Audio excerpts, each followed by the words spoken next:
अवतरण दिवस की जय।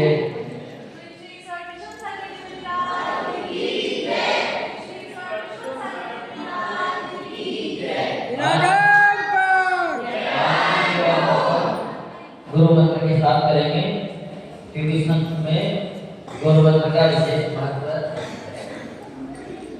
संकट मोचन तारणाय प्रभु विमर्श की जय जय जय।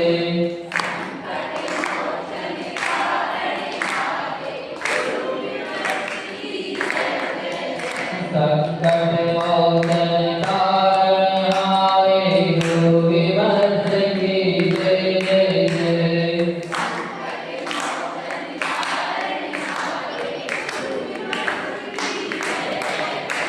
संकट मोचन तारणाय गुरु विमर्श की जय जय जय।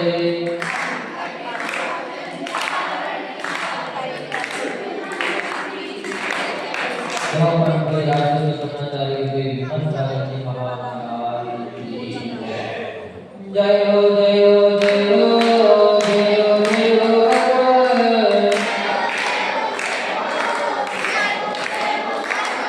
जय हो जय हो जय हो जय हो शांति भगवान।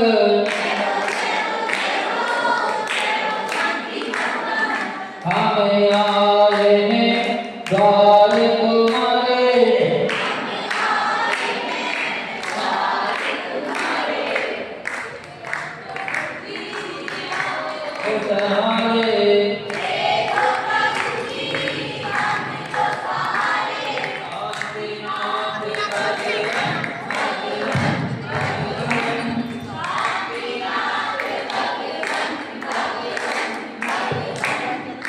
जय हो जय हो जय हो जय हो जय हो भगवान।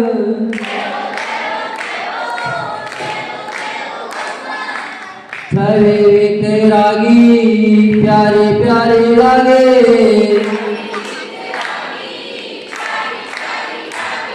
दरस जो पाया धन्य भाग जगे। चरणों करो नमन नमन नमन।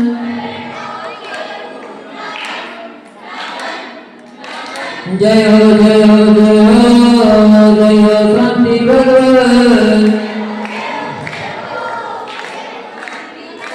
सर्व के स्वामी शरण में आया। कहीं न मिला जो वह सुख पाया। हर्षित हुए नयन नयन नयन।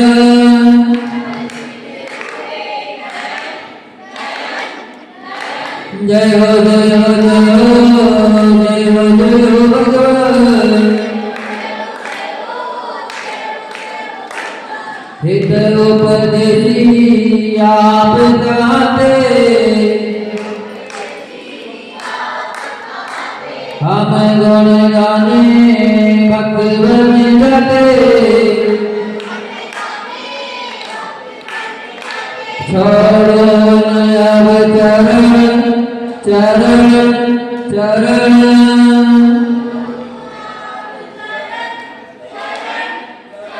जय हो जय हो जय हो जय हो जय हो भगवान।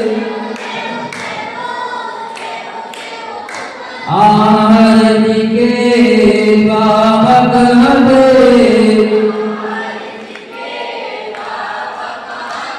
ब्रह्मपुरी के पावक हटे।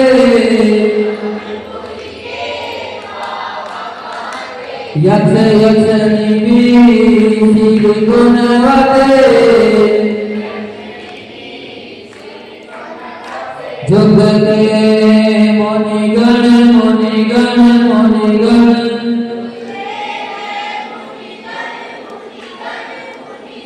जय हो जय हो जय हो जय हो जय हो भगवान।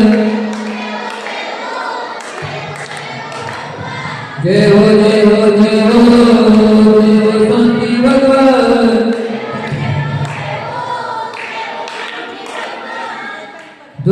आओ कोई द्वार पे आए, हंसता हुआ द्वार जाए, श्रद्धा पावन पावन पावन,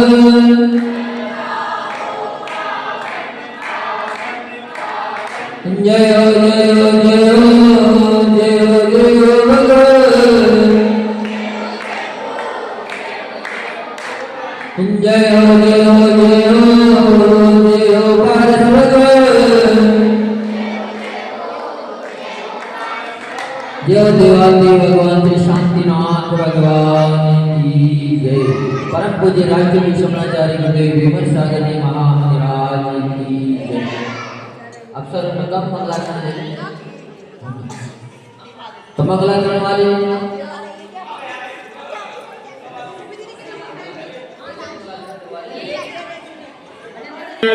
संघ की सर्वप्रथम यहीं से पुनः एक बार हाथ जोड़ लो सभी लोग और यहीं से हम नमोस्तु निवेदित करते हैं पूज्य आचार्य भगवान के श्री चरणों में। आज उनका अवतरण दिवस है। जिस कुल में जिस जैन कुल में उन्होंने जन्म लिया उसको सार्थक कर लिया, ऐसा महान पद पाके यहीं से नमोस्तु निवेदित। बोले हे आचार्य भगवान, आपके चरणों में सकल दिगंबर जैन समाज का, ब्रह्मपुरी वालों का, उस्मानपुर वालों का, गौतमपुरी वालों का, सबकी ओर से, हमारी ओर से, पूज्य श्री की ओर से कोटिशय नमोस्तु नमोस्तु नमोस्तु।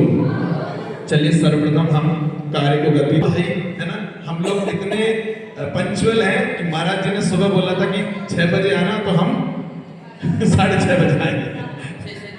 चलिए सर्वप्रथम हम दीप प्रज्वलन के साथ पूज्य आचार्य महाराज के छाया चित्र के समक्ष समिति के जितने भी हमारे पदाधिकारी गण हैं और जो भी सदस्य बाहर से आए हैं वे सभी आकर के दीप प्रज्वलन करके इस कार्य को गति देंगे और कार्य को आगे बढ़ाएंगे। शीघ्र आ जाएं। हमारे अनिल जी हैं, आ जाएं सूख वाले परिवार से, हमारे दमन भैया, मोरू भैया और हमारे आदरणीय बाबूजी, में नाम तो नहीं, हमारे पदम जी, हमारे बाबूजी उस्मान प्रज्वलन में, और हमारे विनोद जी सो तो नहीं हुए, आ जाओ आप भी, श्रीमान विनोद जी नाम है ना, हाँ आ जाए। दीप प्रज्वलन में सहयोग करें सभी लोग आकर के कि ज्योति से ज्योति, ताली बजाएं, ज्योति से ज्योति जलाते चलो, ज्योति से ज्योति जलाते चलो, ज्ञान की गंगा बहाते चलो, ज्ञान की गंगा बहाते चलो, ओ गुरु ने जहाँ जहाँ भी ज्योत जलाई है, काले काले बादलों में रोशनी सी छाई है, गुरु ने जहाँ जहाँ भी ज्योत जलाई है, काले काले बादलों में रोशनी सी छाई है। विमल से सागरे गुरुदेव, विमल से सागरे गुरुदेव, विमल से सागरे गुरुदेव, काले काले बादलों में रोशनी सी छाई। पूज्य आचार्य श्री विमल से सागर जी महाराज की। चलिए अब कार्य यहीं से प्रारंभ पूज्य श्री के श्री चरणों में। आज देखिए हम लोगों ने हमारे बीच में क्षेत्र कृतियां उपलब्ध हैं, तो हम उनके ही मुखारबिंद से कि महाराज श्री आपने आचार्य महाराज की शरण ली और क्या विशेषताएं, क्या क्या आपने उनके अंदर अतिशय देखे जो आपने अपने इस सांसारिक जीवन से साधुत्व जीवन अपनाया। हम भावना मानते हैं कि आप हमें अपनी वाणी में बताएं। नमोस्तु महर्षि, नमोस्तु महर्षि। चलिए शांति के साथ ओम नमः। विमल सागर जी महाराज की। आज अपन सभी का भाग्य है कि अपन सभी पूज्य जीवन के एक आधार हैं, हमें एक मंजिल तक पहुंचाने वाले जो एक मार्गदर्शक बनकर हमारे जीवन में गुरु के रूप में आए, उनके तरीके में भिक्षा दिवस पर अपन उनके गुणों का जितना अनुवाद करें उतना ही शिष्य के लिए काम है। वैसे संसार में अगर कोई सर्वश्रेष्ठ महापुरुष है तो उनमें सबसे पहला स्थान आता है गुरु का। उनकी उपमा भगवान से भी नहीं दी जा सकती, गुरु की उपमा भगवान से भी नहीं दी जा सकती। साक्षात अगर भगवान भी सामने आ जाए तब भी भगवान को बाद में नमस्कार करना के लिए शास्त्र में बताई गई है, गुरु को पहले नमस्कार करने के लिए।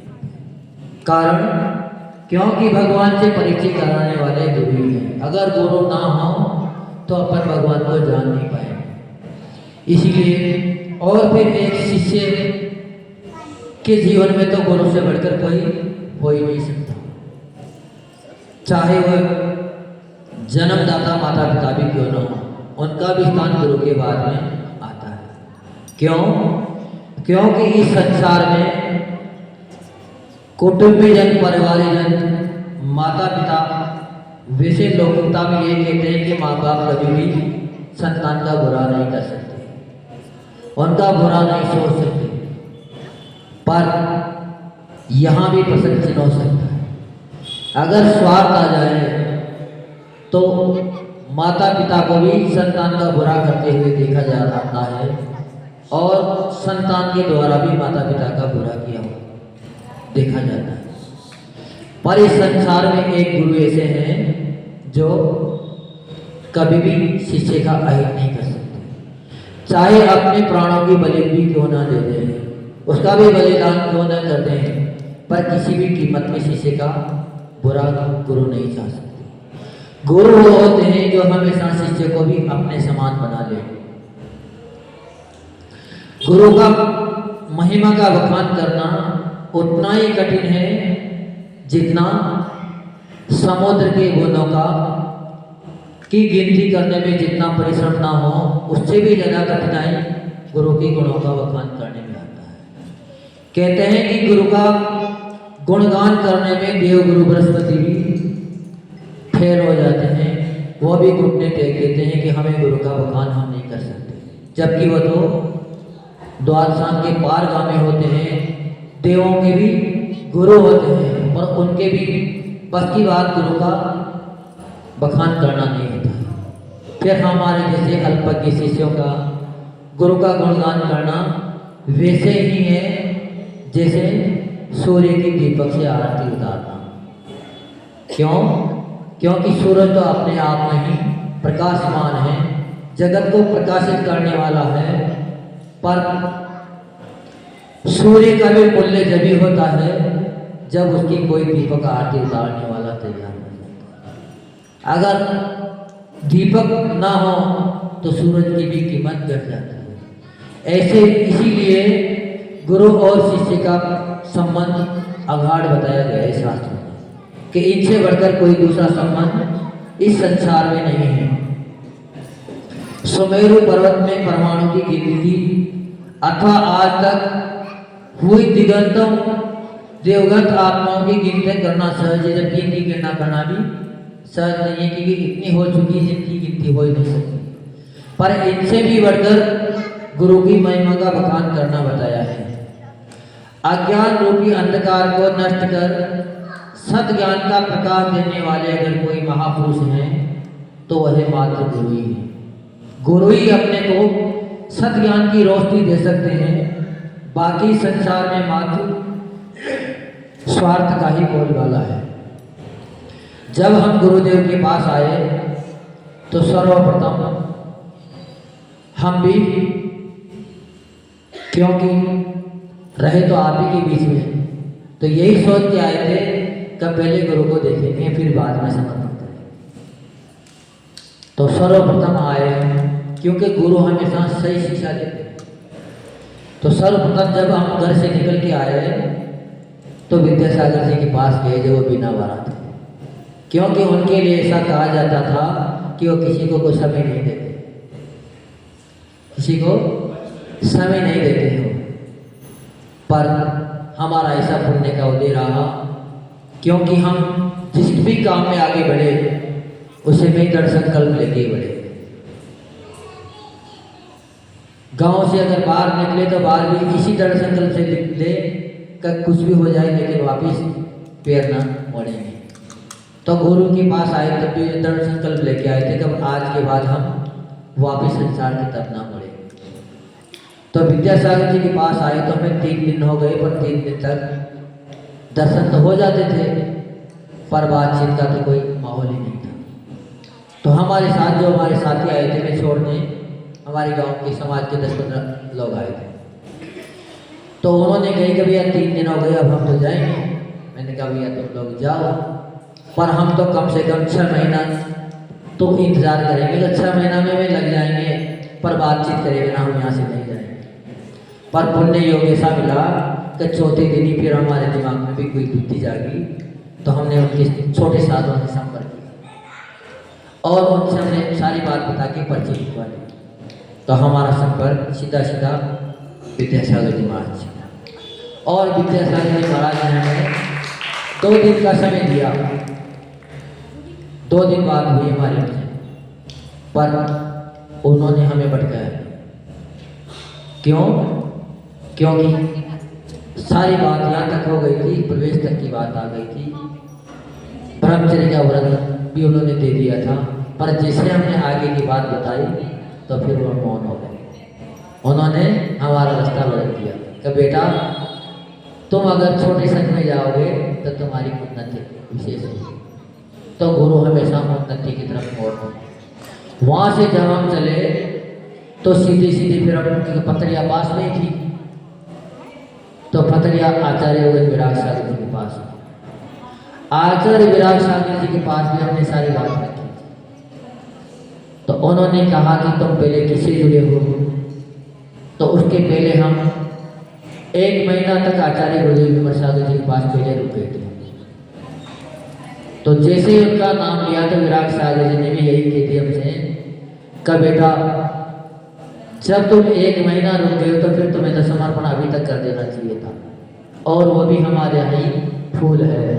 तो हम सीधे वहाँ चले जाओ, क्योंकि गुरु में स्वार्थ नहीं होता। नहीं तो हर व्यक्ति चाहता है कि हमारे शिष्य बने, हमारा संग बढ़े, पर दोनों ही मान गुरु थे, दोनों ने ही हमें आगे बढ़ा दिया। पर उससे भी महान पुण्य हमारा ऐसा मिला कि वो तो महान गुरु के भी गुरु थे, पर हमें एक ऐसे गुरु से उन्होंने मिलान करा दिया कि उसके बाद फिर हमें आगे बढ़ने की जरूरत कभी भी नहीं। और गुरुदेव का वात्सल्य ऐसा देखा आपने, सबसे ज़्यादा प्रभावित हम उनके वात्सल्य से थे। उनका जब हमने दर्शन किया तो उसी समय एक ब्रह्मचारी जी का सिर दर्द कर रहा था और हम नहीं गए थे। अब वो थे आचार्य प्रवेश जी, भक्ति हो गई, सब आचार्य वंदना हो गई। फिर ब्रह्मचारी जी बोले कि गुरुदेव हमारा सिर दर्द हो रहा है और हम जाना चाहते हैं। तो गुरुदेव जी कहाँ जाना चाहते हो? कि हम कमरे में जाना चाहते हैं। सिर दर्द मिट जाए तो फिर यहीं बैठेंगे। पूज्य गुरुदेव ने उनको अपने पास बुलाया और खुद बाम लगाते हुए हमने आज तक 10 साल में एक दिन नहीं देखा, कभी उन्होंने बाम नहीं लगाया, पर खुद ने बाम मंगवाई, बाम हाथ में ली और उनके सिर पर कम से कम 15 मिनट तक पूज्य गुरुदेव ने मालिश की। तो हमने सोचा, मैंने कहा इतनी सेवा तो हम 35 साल तक घर में रह गए, पर हमारी माँ ने भी नहीं की। जब से हमने समाधि सूरज संभाली तब से उन्होंने भी कभी ये नहीं पूछी होगी कभी या बेटा भोजन कर लिए नहीं कर लिए तो ठीक, ना कर लिए तो ठीक। पर पूज्य गुरुदेव का ऐसा वात्सल्य देखकर हम वहीं हमने समर्पण कर लिया। मैंने कहा गुरु बनाएंगे तो आगे नहीं बढ़ेंगे, यही हमारी पूर्णता हो चुकी जितनी हम सोच के आए थे। तो पूज्य गुरुदेव के पास जब आए तो हम वैसे तो आपको बहुत सरल नजर आ रहे हैं, उस्मानपुर वाले ये कह रहे हैं कि इससे ज़्यादा सरल महाराज हमने अभी तक नहीं देखे। पर जब उनके पास आए थे तो हम इतने उदंड थे कि हम बताएं तो आप ये सोचोगे कि ऐसे व्यक्ति तो महाराज बन ही नहीं सकते। पर हमने गुरुदेव को सारी बात जैसे पहले विद्यासागर जी को बताई, ऐसे ही उनको भी सारी बात खुल के बताई। फिर भी गुरुदेव ने हमसे ये नहीं कहा कि तुम किसी से कहलाओ या अपने माता पिता को हमारे पास लाओ। तुरंत दूसरे दिन ये कह दी कि तुम हमारे संग में भर्ती हो जाना, तुम्हारे लिए हमारा आशीर्वाद है। उस बात सभी में बड़े, क्योंकि सब जो भी जाते थे उनको माता पिता को बुलवाते थे, पर हमारे माता पिता को उन्होंने नहीं बुलाया। हमारे माता पिता कब आए? सीधी सीधी दीक्षा में आए, इसके पहले उन्होंने हमारे माता पिता को बुलाया। तो ऐसी गुरु की महिमा होती है कि गुरु देख देख ही पहचान लेते हैं कि कौन सा कांच है और कौन सा हीरा बनने लायक है, क्योंकि गुरु की नज़र पार की नज़र होती है।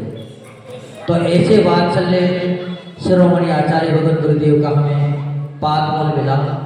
उसके बाद भी हमने गुरु महाराज के संग में इतनी उदंडता करी जो शायद ही किसी शिष्य ने करी होगी। एक बार तो हम गुरु महाराज से खुद ही लड़ पड़े, और इतने लड़े जितने शायद बाप बेटे भी नहीं लड़ते होंगे। पर फिर भी गुरुदेव ने हमसे अगले न तो प्रायश्चित दिया और न कभी क्यों कहा कि हम नहीं बोलेंगे। शाम को हम तो गए नहीं डर के मारे, भक्ति में भी नहीं गए, पर गुरुदेव ने हमें पुनः बुलाया। मुनीश्री विचित्र साधु जी से कहा कि भैया ब्रह्मचारी जी को हमारे पास भेजिए। जब तो हमारी दीक्षा हो गई थी, दीक्षा की बात कर रहे थे हम अपनी अवस्था में, तो कम महाराज जी को हमारे पास भेजे, वो क्यों नहीं आए? तो गुरु का इतना बड़ा वात्सल्य होता है, जबकि गुरु के सामने शिष्य का ऐसा बोल जाना बहुत उदंडता लायक खेल आता है।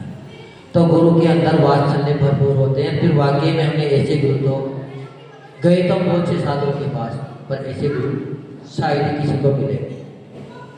कभी किसी को समाधि भी करवाते हैं तो सभी आजकल उपवास दे देते हैं, पर कम से कम जितने भी हमने उनकी समाधियाँ देखी, सुबह आर करवाते हैं और दिन में उस व्यक्ति की समाधि हो जाती है। बिना आर के एक भी समाधि नहीं हुई। सुबह आर करवाए और शाम को समाधि करवाए, ये शायद ही पहला ही संभव। दूसरी बात, गुरुदेव का इतना वात्सल्य है कि परिवार से अगर एक व्यक्ति उनके संग में आ गया तो गारंटी है पूरा परिवार उनके संग में भर्ती हो जाएगा। ऐसे कम केवल आपको हम दो ही नहीं दिख रहे, वहाँ जितने भी साधु हैं सबके पूरे परिवार के परिवार ही। एक माता है, पिता है और बेटा है। दूसरे के भी माता है, पिता है और बेटा है। तीसरे हम तो सामने हैं। चौथे परिवार में 6 लोग एक साथ ही हैं। दादा भी है, पिता भी है, माता भी है और दोनों बहनें भी हैं और खुद बेटा है। तो पूज्य गुरुदेव के संग में पूरे के पूरे परिवार ही एक जुड़ते हैं तो पूरा ही परिवार संग में आ जाता है। ऐसा पूज्य गुरुदेव का विशेष बात है। और कृष्णानगर वाले को आपने देख लिया, यहाँ हर रविवार को 200 किलोमीटर दूर भी प्रतिदिन बस जाती है। जो सुबह हमने बताई थी कि बस क्यों जाती है, माता पिता नहीं जाते हैं, पर बच्चे भोजन पानी छोड़ देते हैं तो माता पिता को जाना पड़ता है। ऐसे बच्चे उस कृष्णानगर में कम से कम 10 बच्चे तो हमने देखे जो सीधे सीधे भोजन छोड़ देते हैं। उसके कारण पूज्य गुरुदेव का ऐसा वात्सल्य शायद ही किसी दूसरी साधु का देखा होगा, हमने तो अभी तक नहीं देखा। जबकि साधुओं के पास तो अब खूब गए और दीक्षा के बाद भी साधु से खूब मिले। पूज्य गुरुदेव खुद जब शुल्लक महाराज जी थे हमारे संग, उन्हीं से ही हमने वेयावृत्ति करना सीखी। इसके पहले हमें भी ऐसी वेयावृत्ति करने का शौक नहीं था। तो शुल्लक जी के कपड़े खराब हो जाते थे, पर गुरु महाराज कभी भी ये नहीं कहते थे कि नौकर से बुला दिया, कर्मचारी को बुलवा देते, खुद गुरु महाराज उनके कपड़े साफ करते थे। जबकि वो शुल्लक थे और वो आचार्य थे, जबकि गुरु तो आदेश दे देते किसी को बुला देते थे और कपड़े साफ करवा देते, पर वो खुद अपने हाथ से कपड़े साफ करते। ऐसे गुरु शायद किसी को भी। फिर चलो शिष्य तो शिष्य है, शिष्य का तो इतना ख्याल रखना पड़ता है क्योंकि माता पिता बेटे बेटियों का पूरा ख्याल रखता है। चाहे वो कितने भी उदंती क्यों ना हो। पर एक जो तिर्यंत के लिए भी इतना ख्याल रख लें, वो इससे भी महानता को प्राप्त हो जाती है। तो हमने देखा बाराबंकी में जब हम थे तो वहाँ हमारी अष्टानिका चल रही थी। तो अष्टानिका का कारण उस समय नए नए थे तो 4-5 दिन तो आराम से निकलते थे, पर बाद में फिर नींद आना बंद हो जाती थी। और सर्दी का था मौसम, कार्तिक की अष्टानिका थी। तो उसमें एक बंदर कहीं से उसी भस्त्रिका में आके बैठ गया। वो बिल्कुल अस्वस्थ था, बिल्कुल बीमार था। उनकी अवस्था ये थी कि आज मर जाए कल मर जाए। तो उस भीषण सर्दी में भी पूज्य गुरुदेव रात में 3-4 बार उसको संबोधन करने आते थे। जबकि हम अगर लघु संख्या भी लग जाती थी तो ये सोचते थे कि आधा घंटा और रुक जाए फिर दोबारा जाना सर्दी के कारण। पर हम उपवास के कारण बाहर गेट के पास सोते थे कि गर्मी बढ़ जाती है तो हम 3 बार तो उनको देख चुके। चौथी बार में इतनी जल्दी कैसे आ रहे हैं, कुछ कारणों का तो उनके पीछे पीछे चल गए। तो उस बंदर को नमोकार सुना रहे थे। ऐसी करुणा बिरले वहीं में। फिर उसके बाद एक घटना और देखी, जब पूज्य गुरुदेव को कोरोना का काल का समय था उस समय, और 6 दिन से 104 डिग्री 5 डिग्री बुखार से कम नहीं हो रहा था। इस बुखार की अवस्था में भी एक चमगादड़ न मालूम कहाँ से उठती हुई इसके कमरे में आ गई,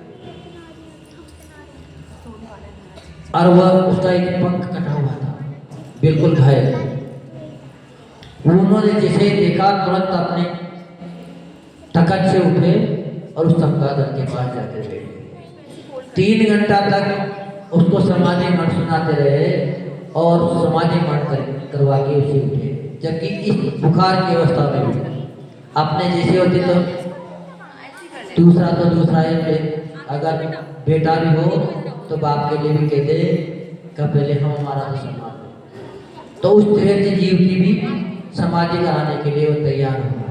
फिर ऐसा भी मालूम हुआ था कि उस समाधि का उस जीव के ऊपर इतना उत्कृष्ट प्रभाव पड़ा कि कंबल जी में जाके वो देवी बनी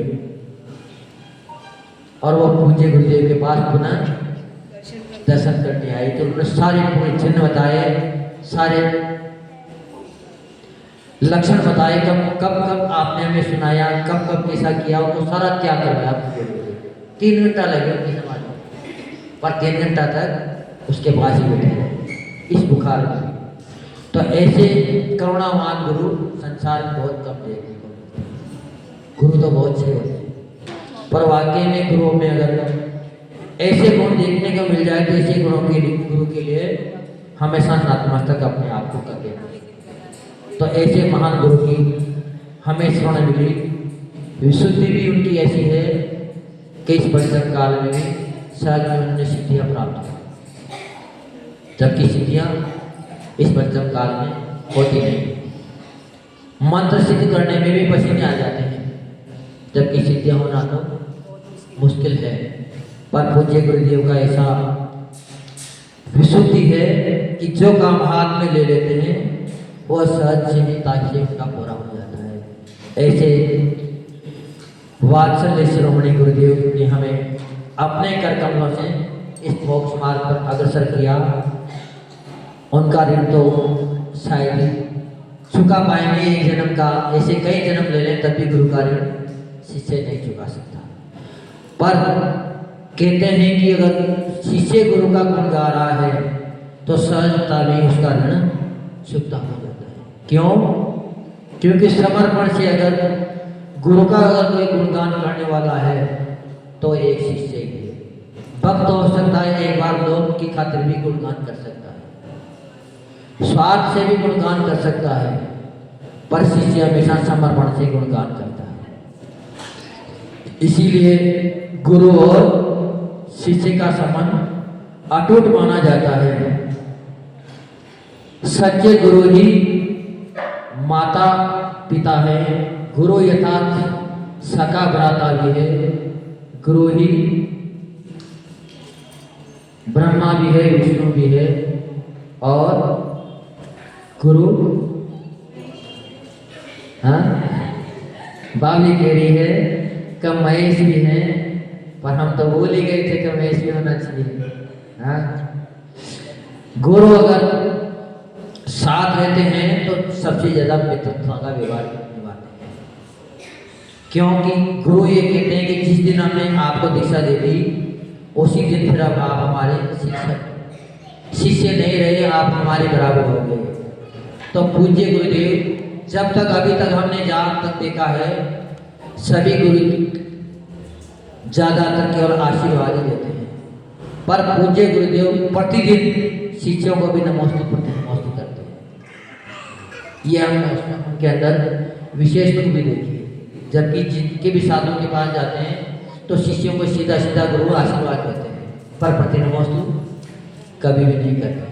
पर पूज्य गुरुदेव प्रतिदिन शिष्यों को भी प्रति नमोस्तु करते हैं। वो ये कहते हैं कि बेटा हमने आपको नमोस्तु नहीं किया, हमने आपकी जिनेन्द्र मुद्रा को नमोस्तु किया है, क्योंकि अब आप पंच प्रविष्टि में शामिल हो गए हैं और हम पंच प्रविष्टि को प्रतिदिन नमोस्तु करते हैं, चाहे वो छोटे हों चाहे बड़े हों। तो ऐसी महानता पूज्य गुरुदेव ने हमें, ऐसे अनेकों गुण हैं, अगर हम उनका गुण गाएं रोज आपको सुनाएं तो शायद पूरा प्रवचन ही इनकी गुणगान सुनाने में कम से कम 200 संस्मरण तो हमारे पास लिखे हुए हैं। लखना दौर में हम थे, शायद ही ऐसी भक्ति कोई करते हो। प्रतिदिन, क्योंकि प्रोग्राम में तो बैंड हर कोई लगा देते हैं, प्रोग्राम में तो कोई भी बैंड लगवा देते हैं, बाजे वाले भिजवा लेते हैं। पर लखना दौर में हम लोग गए थे मात्र 3 दिन के लिए, कि 3 दिन बीच में रुकेंगे और वहां से फिर आगे बढ़ जाएंगे। पर पूज्य गुरुदेव 3 दिन में इतने वहां उनके लोगों से प्रभावित हुए कि 3 महीना वहां रुके और प्रतिदिन बैंड आते तो 11 आर्चरिया में भी बैंड से जाते थे, बैंड से आते थे। तो जब वात्सल्य मिल जाता है तो व्यक्ति विशेष प्रभावित हो जाते हैं। जबकि वहाँ के लोगों के लिए कहते थे लोग कि गुरुदेव यहाँ के तो छोड़ के भी नहीं जाते हैं मंदिर के बाद साधुओं को, केवल ले भी तो फिर भी चले जाते हैं पर छोड़ भी नहीं जाते। पर उनका ऐसा प्रभाव रहा कि दूसरे चतुर्मास तक भी उसके कम से कम 30 किलोमीटर आगे आके दनौरा गांव में हम लोगों ने पंच कल्याणी करवाया था। उसमें दिन में 3 बार 4 गाड़ी आती थी प्रतिदिन।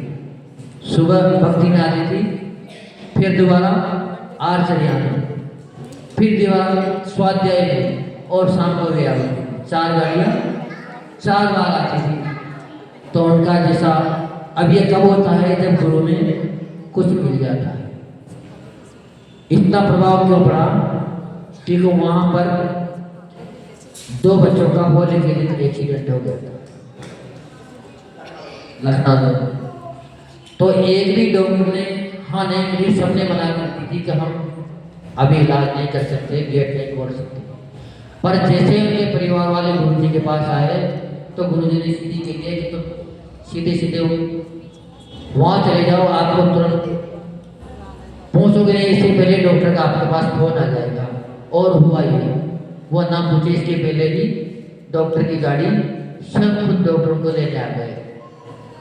उस घटना से वे विशेष प्रभावित हुए थे गुरुदेव, क्योंकि नॉर्मल इलाज करके उनको रेफर कर दिया था कि ये तो मुश्किल से 1-2 घंटे के मेहमान हैं, पर दोनों ही आज भी स्वस्थ हैं और पूज्य गुरुदेव के पास हर 2 महीने में आते रहते हैं। तो ऐसा पूज्य गुरुदेव का विशेष प्रभाव रहा। ऐसे अनेकों चमत्कार हमने गुरुदेव की साधना से देखे। और अब अपना समय भी नजदीकता की ओर है, क्योंकि गुरु का बखान करना हमारे बस की तो बात है नहीं। जितना समय था उतना हमें आपको बताया, फिर भी समय समय पर आगे भी बताते रहेंगे कि कभी प्रोग्राम बहुत सारे हैं, समय 8 बजे का है। तो इसीलिए आज अपन इतना ही कहेंगे कि अनु भैया भी कुछ बोलेंगे, एक दीदी भी बोलेगी और प्रोग्राम भी है। तो जो परम पूज्य राजयोगी शमनाचार्य गुरुदेव विमर्श सागर जी महाराज की जय। विषम सागर जी महाराज की, विष्णु सागर जी महाराज की, नागम पर। चलिए पूज्य भाव लेके सुनना चाहिए। इस जीवन में चुकाना पाओ इतना कर्जा है आपका, और मेरी नजरों में तो भगवान का दर्जा है आपका। ऐसे हमारे गुरुदेव आचार्य विमल सागर जी महाराज जी। एक और 4 लाइनों के साथ फिर मैं आगे के कार्यक्रम को गति देता हूं कि 9-10 माह कोख में रखकर मां ने मुझको पाला था। किसके लिए कह रहा हूं मैं? आज जिनका अवतरण दिवस है और बाद में हमारे पूज्य गुरुदेव पूज्य मुनिवर श्री विष्णु सागर जी के 9-10 माह कोख में रखकर मां ने मुझको पाला था, किंतु जन्म देकर फिर मुझको भव सागर में डाला था। कि फिर गर्भस्थ किया गुरुवर ने, फिर गर्भस्थ किया गुरुवर ने, धर्म कोख में है पाला।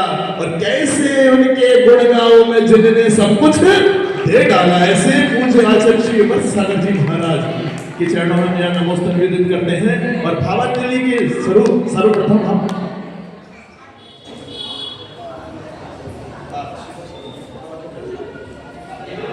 चलिए देखिए, रात शाम को द्रव्य की व्यवस्था आप सबको मालूम है, अपन लोग चढ़ाते नहीं हैं, पर सभी हमारे जयप्रकाश नगर की समाज हमारे बीच में उपस्थित है। कौन कौन आए हैं हम नाम तो मैं नहीं जानता। हमारे यहाँ देखिए हमारा आयुष भाई, वो अब समझ लो कि अध्यक्ष का काम कर रहा है वहाँ का, और बाकी हमारे आदरणीय श्री जैन साहब और हाँ आए वे हमारे बीच में, और महिला मंडल भी यहाँ उपस्थित है। आए सर्वप्रथम गुरु चरणों में अपनी भावना प्रेषित कर रहे हैं। महाराज जी कल आपका सानिध्य, आजा सब आ जाओ। गुरु चरणों में अपनी भावना प्रेषित कर रहे हैं। महाराज जी आपका आगमन हो, दर्शन हेतु, चर्या हेतु और हमें सानिध्य मिले, ऐसी मंगल भावना हम आपके सामने प्रेषित कर रहे हैं। जयप्रकाश नगर के सभी पदाधिकारीगण और हम सभी उसमें सहयोगी बने।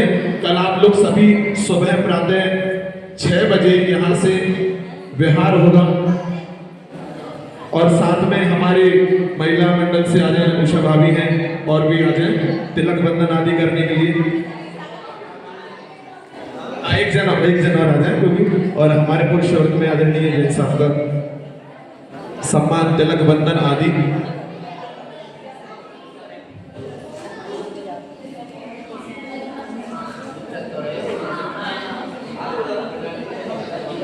तालियां। हम वंदन करते हैं, अभिनंदन करते हैं, हम वंदन करते हैं, अभिनंदन करते हैं, तुमसे जुड़ जाने को अभिनंदन करते हैं। बोले पूज्य श्रीमाचार्य श्री विमल सागर जी महाराज की। देखिए महाराज जी ने बोले कि तो भैया सुनाएंगे, मेरे पास तो सुनाने के लिए बहुत है, पर हम समय का अभाव। जो आचार्य महाराज के बारे में, आचार्य श्री के बारे में, आचार्य विद्यासागर जी से प्रारंभ होकर के आचार्य विमल सागर जी पे जिनका स्टॉप लग गया, फुल स्टॉप लग गया, फुल स्टॉप के बाद उसके बाद आप लोग देख रहे हैं आपके समक्ष विराजमान है जिस बुनी अवस्था में। ऐसे गुरुओं की महिमा गाना अगम है, नहीं गा सकते हैं मुखों से। चलिए आ जाए। चलिए सर्वप्रथम मंगलाचरण के लिए हमारी छोटे छोटे बच्चों ने कम